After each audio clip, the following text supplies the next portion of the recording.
Welcome to the Backyard Bounty Podcast from heritageacresmarket.com, where we talk about all things backyard poultry, beekeeping, gardening, sustainable living, and more. And now, here's your host, Nicole. Good morning, everybody, and thank you for joining us for another episode of Backyard Bounty. I'm your host, Nicole, and today we're joined by Adrienne, and she's a master composter with the Denver Urban Gardens, and she's here to help us all be amazing, successful composters, even if we've failed in the past. So, Adrienne, thank you so much for joining me today. Thank you so much for having me. So, can you tell us some more about what this master composter means? Yeah, so one day I was just rooting around some garden groups like we do, and came across Denver Urban Gardens, which is a fantastic organization that helps community members build community gardens in their area. And I believe they have over 170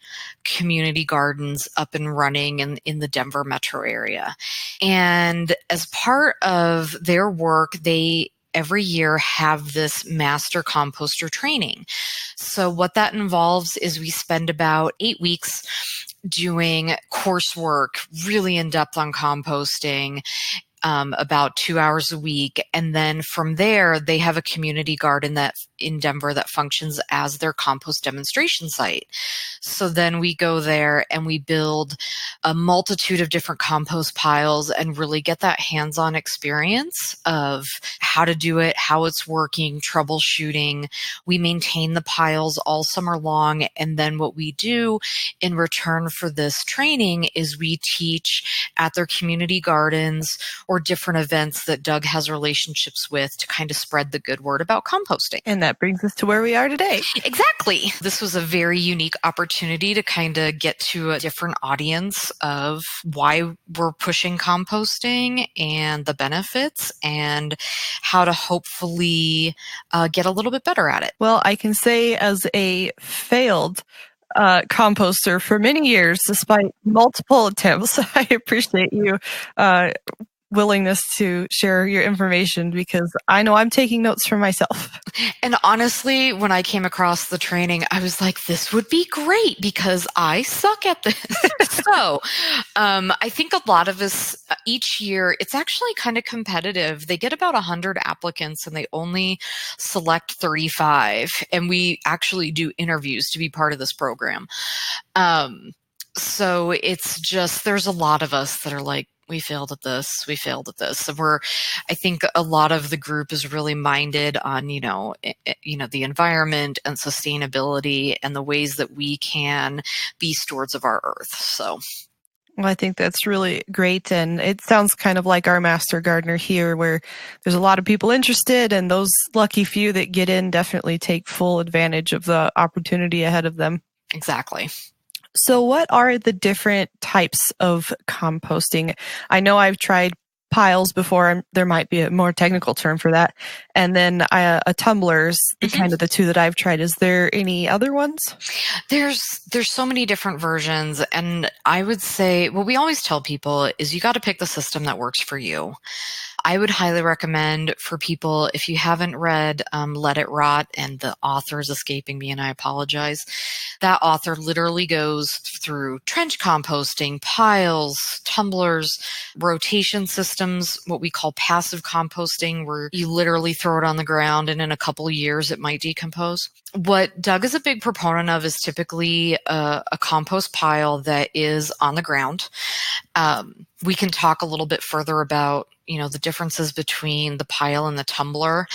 The nice thing about having it outside is that you have, and on the ground, is that you have more opportunities for all of your microorganisms that do the decomposition process, and later your decomposition insects to kind of get in there and make the work a little bit faster. And you get more volume typically. One caveat to a tumbler is that you can't necessarily fit as much material in a tumbler and still be able to move it than you can a freestanding or semi-contained pile. Well, I know that for me, when trying the ground system, and maybe we could talk about this more later, but I had an issue with it attracting the rodents. Yep. So that put a stop to that pretty quick. Okay, so why don't we talk about kind of what goes in a compost pile, and I can give you some tips on how to change maybe how you're using your pile to reduce the rodent effect. Wonderful. When we're talking about a compost pile, and probably, the thing that you and your audience are probably already familiar with, is we have this mysterious mixture of brown materials, which are carbon rich materials, and green materials, which are nitrogen rich. Your brown materials are typically, if you are a homeowner and have some trees, leaves are a really good source for your brown material. If you don't have access to leaves, we recommend straw if you can find it, so long as it's been untreated. And then in small amounts, you can use things like paper and cardboard.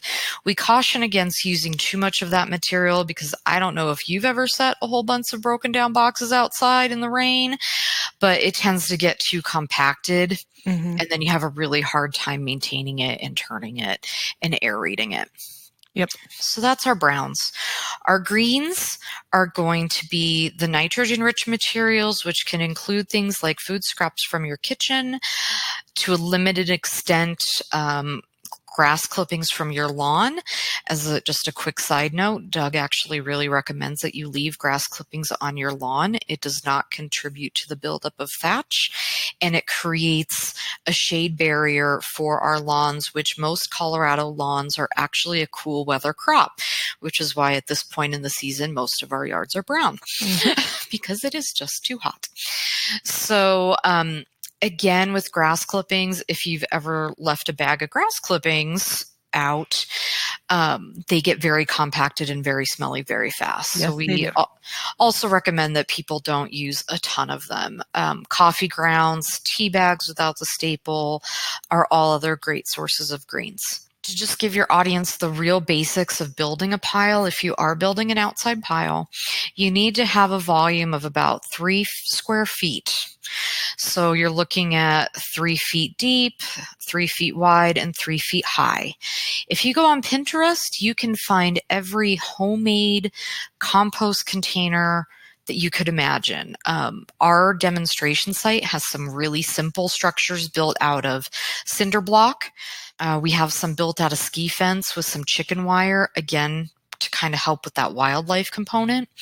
Or they can just be freestanding, just so long as you get that volume. If you don't have the volume, you don't get the heat. And if you don't get the heat, then that's when our compost piles kind of die. My experience with the tumbler, having improperly maintained it, is that I could never generate the heat. And so it would take like 2 years for everything to really break down for me to have it be usable. So if you're really trying to get compost out of one season, you need to get that heat up, and the volume and the materials and your microorganisms are what make that happen. So as you're building a pile, you're actually going to open up the ground. Like if you've picked a spot, you're going to open up the ground, and that is going to allow the microorganisms that are living in your soil to migrate into your compost pile. Mistake number one that I made with my compost piles, especially a tumbler, I didn't add dirt. There was no microorganisms in my tumbler to start the process. So I think that that's something that people don't realize right off the bat, is if you're using a contained system like that, you do need to add soil. Guilty. Yep. Yeah. I'm telling you, I've done it all. And then from there, we typically tell people to think of it as a lasagna, where you're having about 2/3 browns and 1/3 greens. So we say that this roughly measures about 3 to 4 inches of browns and 1 to 2, 2 to 3 of greens. If you're like me, who is very number obsessed, one way that you can kind of ensure some proper ratios is if you want to use a 5-gallon bucket, fill 2 5-gallon buckets with your leaves and 1 with your food scraps or yard waste. It's another good way to just kind of keep your ratios in check if you're worried about that. Okay. So we recommend just layering it up till you kind of get to that 3 to 4 feet high. As you're layering, you add water. Water is what keeps your microorganisms alive. If your pile gets too dry, they go away. Same if it gets too compacted. So that's why we always talk about turning the pile with a compost fork, a manure fork. Some people use a mattock. All of your little microorganisms will eventually kind of congregate in the center, and that's where our heat comes from. And if we don't turn the pile, they lose their food source. So turning that pile gets the air going for them, and then it basically rotates the food so they have something new to work on. They're like, oh, hey, we've got new leaves. Let's do this. And how often should we be turning our piles? It's not nearly as much as I admit I thought it needed to be. So when I first started my Tumbler, I'm like, I got to turn this every day. No, when you're first getting it going, every 7 to 10 days. And then once it's finished the heating process, then really you could take it down to once a month. So another common misconception is that a compost pile stays hot for a long time. It doesn't. It stays hot for about a week. In that heating process, if you get it to like kind of that ideal temperature, I want to say like 130, 140, that's going to kill any seeds that might be in your pile, hopefully any weed seeds. People will occasionally have volunteers in their garden that are like, oh, that must have come from the compost pile. If you get it warm enough, you shouldn't have that happen. Okay. Things to not add to your pile are meats, cheeses, fats, bones. Those are all animal attractants. On the animal side, one thing that I didn't know as I was working on my compost piles is that you actually don't have to use food scraps. And in most community gardens, it is considered best practices not to use food scraps at all. They're not allowed, because if your piles are not properly maintained when you're using food scraps, you will get wildlife. So when I refer to properly maintained, I think what a lot of us do, and I know I've done it, is you have that, you're like, oh, I ate an apple. Let's toss it in the tumbler. Let's toss it on the compost pile. And we walk away. That's not how to do it. So if you do have an open pile outside, that needs to get buried in. Burying it in will help with deterring the wildlife.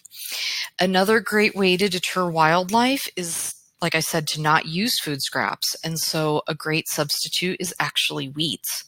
I had no idea that we could compost with just the everyday weeds that we have in our yards and gardens. So a couple of notes about weeds. You definitely, as a backyard composter, you don't want to put in anything that is, let's say, particularly problematic. So bindweed, don't put that in there. Anything that's poisonous, hemlock, don't put that in there. I tend to avoid thistle just because it's extra ouchy. And then the way that you can treat weeds is if you have weeds with fibrous roots, so like your really thin root system, they can go in. When you have weeds that have a taproot, like a dandelion, a thistle as well, that kind of have that thicker root, cut off the root. Obviously, if you've got dandelions and they've gone to seed, don't put that in there. You can take the leaves, take the stem, but chop off the flower, chop off the seeds.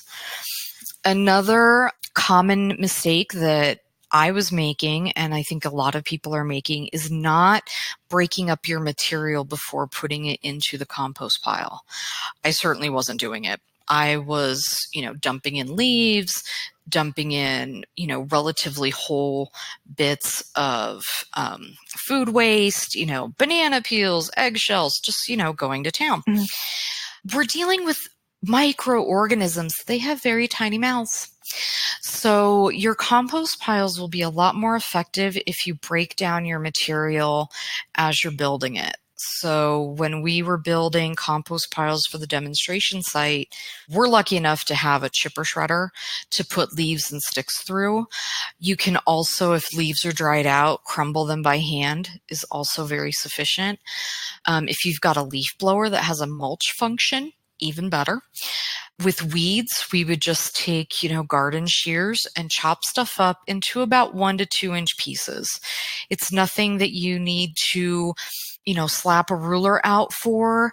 It's just you're trying to break it down a little bit further, and it just helps with that, getting that heat going. We typically get a lot of twigs that get into our compost piles, and anything that doesn't process in the first go around, what you do is you can have a sifter, that's some hardware cloth, a wood frame, wheelbarrow, and just sift out those bigger chunks and put them in the next compost pile. Okay.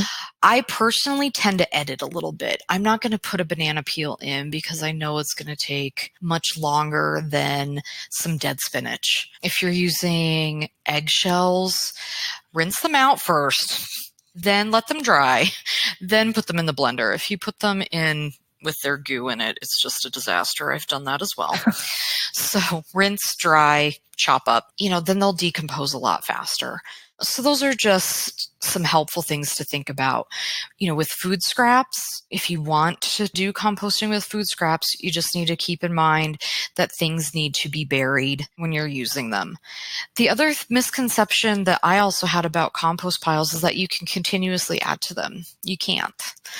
And this gets to be a frustrating point for many people. Once you've hit that heat process, which you should happen within a couple of weeks, if you keep adding material, you're kind of stopping that process and restarting it. So after it's gone through its heat cycle, the compost actually just needs to sit there and cure. If you were to throw it on your garden after that heat process, it would really screw up your soil environment. So we actually recommend for about 2 months, compost just hangs out. The nice thing about being in Colorado is that with Doug, we started compost piles in late April, early May, depending on, the weather. They get heated up within a couple of weeks. You can literally open the pile and steam will come out because it's still typically a little bit cool. Mm-hmm. And then we just let it sit. Like I said, turn it every once in a while. And so now by October, we're actually in the next couple of weeks, we're going to be going to the demo site and sifting the compost out and cleaning up all the piles. And then the best thing to do in terms of using compost in your garden or on your lawn, compost is a great top dressing for your lawn instead of using commercial fertilizers. I've definitely used Revive. Mm-hmm. That's supposed to be an aerator. If you have your lawn aerated, you can go through with the seed spreader, fertilizer spreader, and apply compost. It's a great alternative. In terms of your garden, if you put it on in fall, winter kind of gives it enough time to really finish the curing, and the snow and time will allow the nutrients to kind of slowly release into your soil. So fall is a really great time to apply your compost and let it have that time to rest. And then in spring, you'll just be ready to go. Awesome. So you mentioned a couple times that, the piles go through this heat process. What's the best way to know that you've reached that point? So a couple of things happen in those first couple of weeks. One thing that you might have noticed with your piles, if it's happened, is getting like a white, I don't want to say film, but almost like a mold. Mm-hmm. It looks like a mold on your piles. And I think everybody freaks out. We're like, oh my gosh, what is that? It's actually a particular fungus. It's actually very good. That means that everybody's happy. Once that white film appears, I find that if you want to just, as you're turning your pile, crack it open on the top, steam is going to come out. You'll be able to feel it. It's not hot enough to burn you, but if you hover your hand over it, you're going to feel it. Also, stores do sell compost thermometers. They're basically a meat thermometer, but much bigger. Mm-hmm. So if you're really curious, they're like $10-$20. You can stick those in your compost piles to see what temperature they're hitting. Okay. And then you also mentioned adding water to the pile, and I should have asked this earlier, but how much water? Yes. So that one's always very confusing for people and very stressful for people. So we always say that you want your pile to have the wetness of like a really well wrung out sponge. So if you pick up your compost leaves, whatever, and squeeze it, it's not going to drip water. That being said, we're in Colorado, so there's a couple of things I like for people to think about. If you're using leaves as your carbon, they will suck up a shocking amount of water. So I tell people to err on the side of caution and overwater versus underwater. So as you're first building your pile, if it's feeling really, really wet, it's okay because we're in Colorado. So you can come back a few days later and check on it and see if it's still really, really wet. Because we're in such a semi-arid climate, it'll dry out a little bit. The thing you just want to avoid is having it dry out completely. The other thing that we recommend to kind of help retain moisture in our climate is actually covering the compost piles. We cover ours with some thick plastic tarps. This helps retain heat, retain moisture, and we tend to live in a windy area, so it keeps all of the materials together versus it just blowing away. For people that are like, ew, plastic, which I respect, burlap is something that you can use. Sure. I imagine that any, I think of like muslin fabric, like straight cotton, so long as it has been washed and doesn't have, most fabric comes with chemicals on it, could also be used. And then we just throw some rocks on it to keep it down so it doesn't blow away. I feel like this might be a good way to reuse some of my old feed bags from the chickens. Probably. Yeah. So with the water, it's just the thing about a compost pile is we all kind of, we know that it needs attention, but then we also tend to think, well, it's just doing a natural process anyways. So why do I have to maintain it or do anything? So I think myself in particular have gotten lazy, throw some stuff in the tumbler, kind of turn it for the first couple of weeks, life happens, and then walk away, and then a couple months later come back and wonder why nothing's happened. And it is because their compost piles are really still living things. You've got a lot of microorganisms and bugs, which I should touch upon, that are in that thing working. So it needs TLC. It needs the water. It needs the occasional turn. It doesn't need a lot, but it still needs a little bit. Just like we need water, we need exercise. If you want to get compost in 3 to 4 months versus 2 to 4 years, you need to just give it a little bit more love. Sure. One thing I did want to mention was bugs. Some people, not a fan of bugs. I respect that and I get it. When you do have outside piles, the thing that is really amazing is that nature knows what it's doing. So when the pile goes through its heat phase, nothing's really in there because bugs are like, okay, if I go in there, it's going to be too hot. I'm going to die. You'll know when your compost pile has finished its heat cycle because all the bugs move in. You will have more pill bugs than you ever knew could possibly exist in one area. Okay. And they are larger decomposers. They are eating on that material with the microorganisms. So they're very beneficial. Wolf spiders will get in there. Centipedes will get in there. That is all perfectly normal.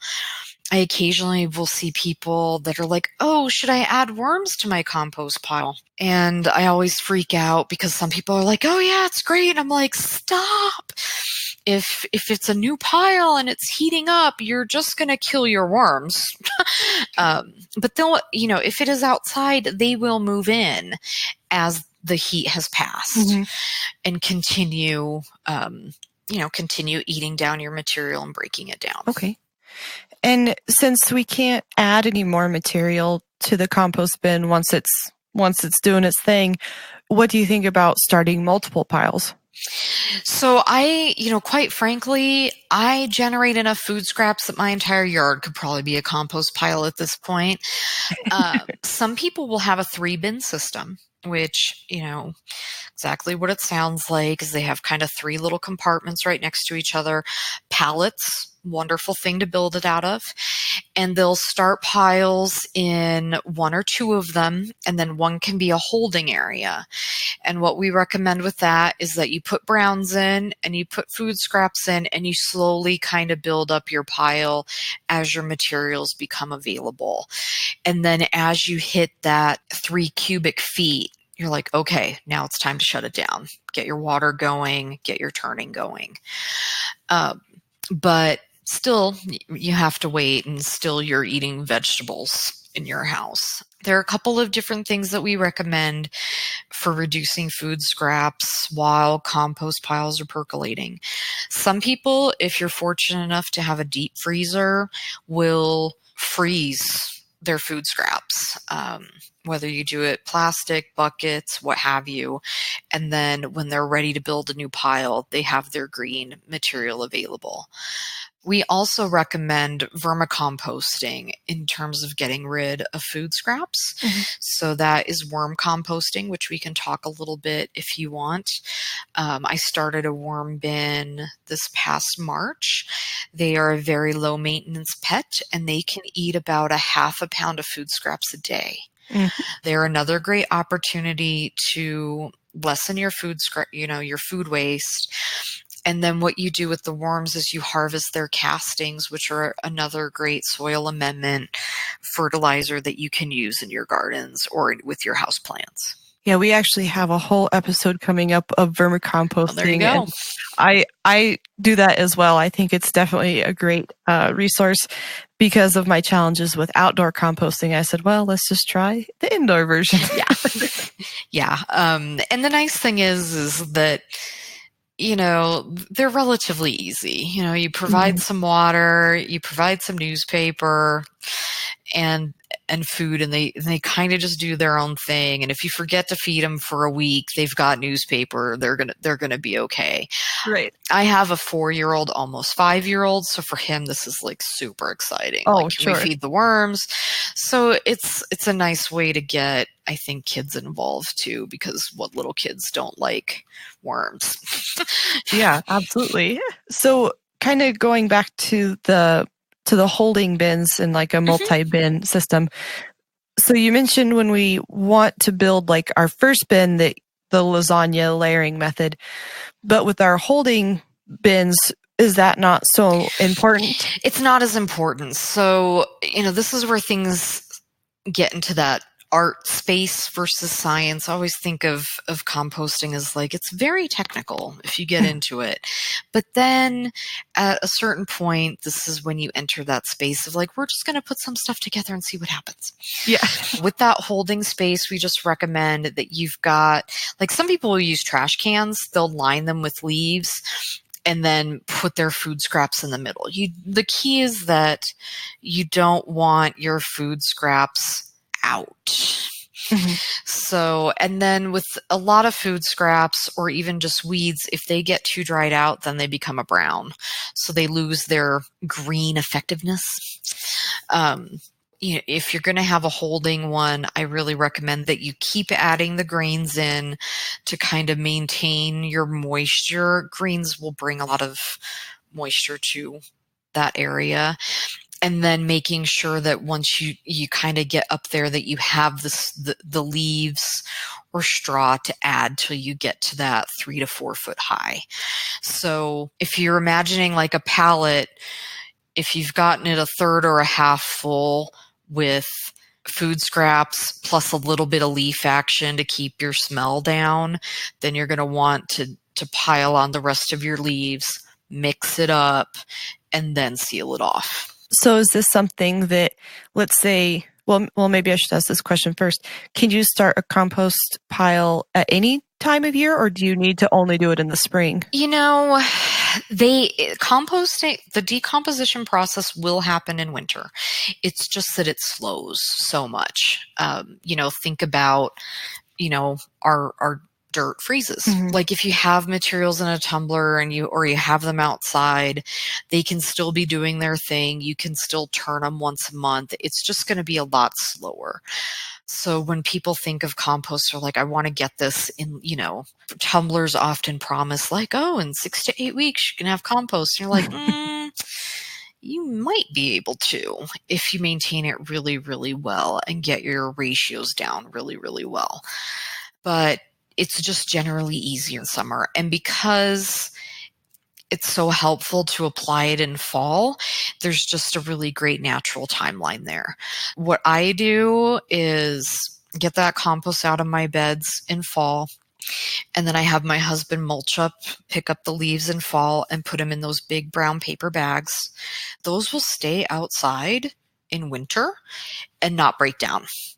So we just leave them kind of in the backyard up against the house. I'll have like 5 or 6 bags. And then when spring comes along and I start, saving more food scraps up again, then we're just ready to go.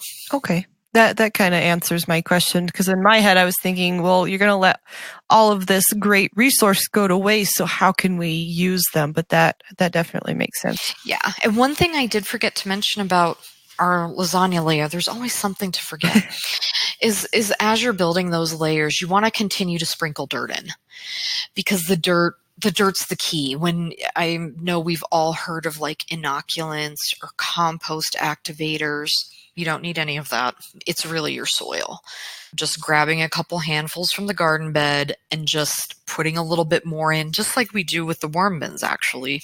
Different reason.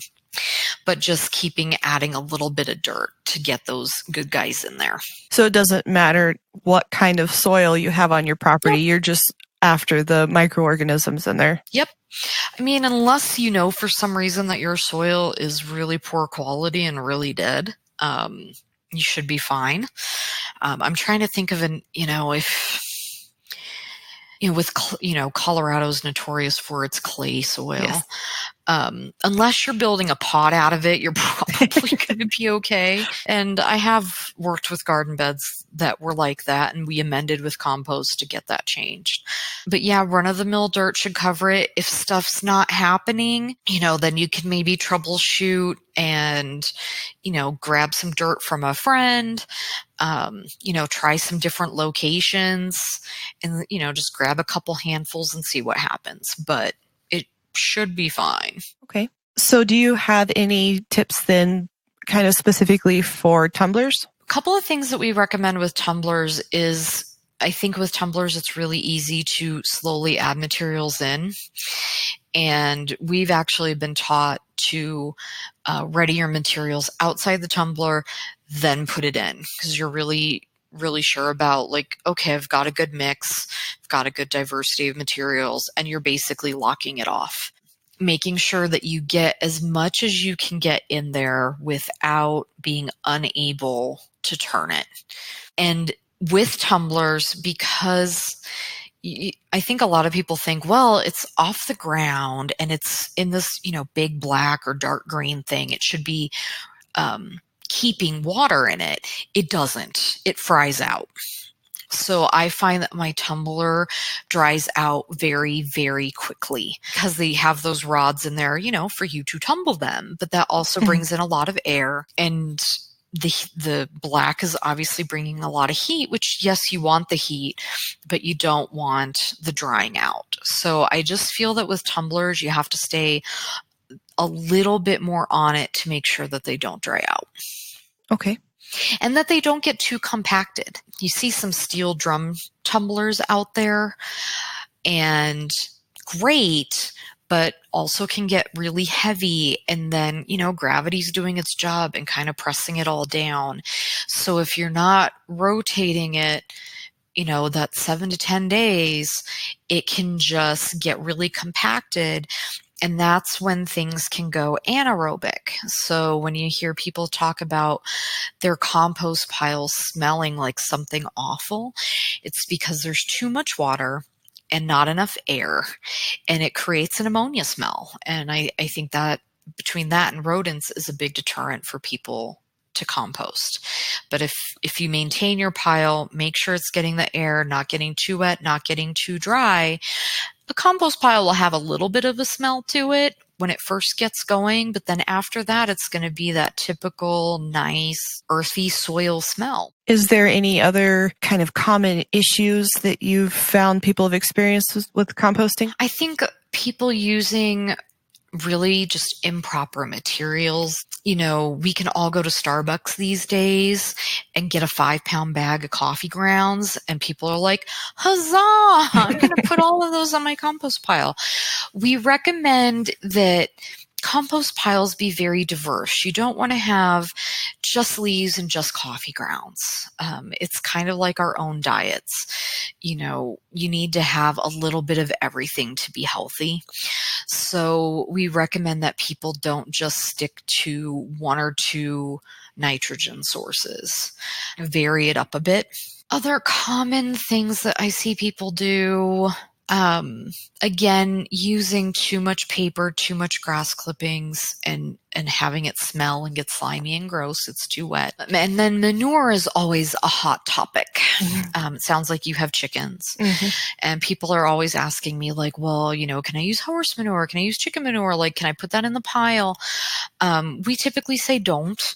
Only because, and it really depends on the animal, but manure tends to have more salt in it and can raise the salt content of your soil. And frankly, I haven't done enough research into the manure bit to know, like where the lines are drawn. We do say absolutely never put, dog or cat feces in there. Mm-hmm. That is just pathogens. Some people will still insist on putting earthworms in there. I tell them not to, but okay. Because that's not even what you do vermicomposting with. Those are specific red wiggler, surface dwelling, decomposition eating, worms. And, some common sense too. I had somebody come up to me the other day and they're like, oh, I bought some compost activator. I'm like, you don't need it. And they're like, yeah, but it's actually breaking down the crab legs. Maybe don't put crab legs in your compost pile. Yeah. Like that comes into that editing piece, right?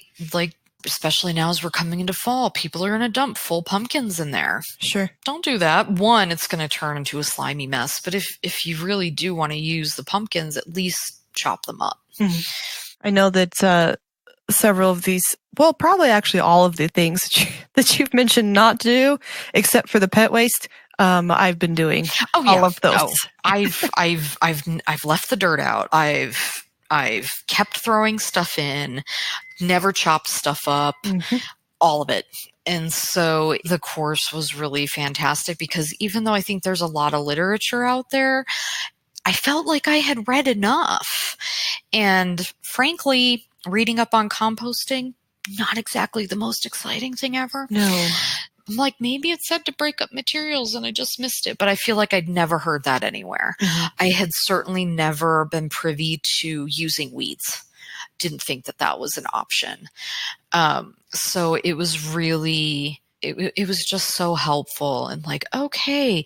And to do it at their community garden, to build multiple piles over 2 weekends and then be able to go back in 2 weeks and see the warmth coming off and being like, okay, this is what it is. I got this now. Does the Master Composter program have any resources online for people that might want to learn more in depth? I would go to doug.org. I do know that they offer, which is absolutely no help to you. I believe you are in Pueblo. Mm-hmm. They offer every Saturday our free 2-hour classes as well. We have great handouts. I can try to send you a couple of copies if you want to be able to have them available to people.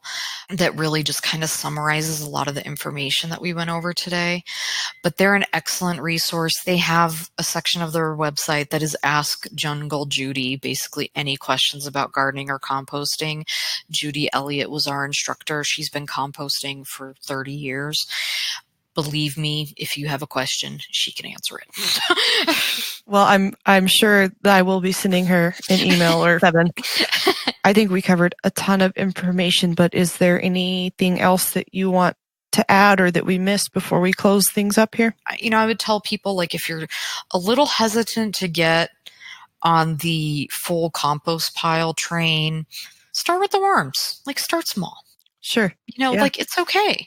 It can, we try to take some of that intimidation out, but I understand the concerns. I haven't had issues with rodents in the compost, but I have strawberry beds that rats are loving. Mm-hmm. So, I get that there can be some fear, and, do it when you're ready and do it when you have a system that you feel really comfortable that works for you in your space. I think that's a great tip. Yep.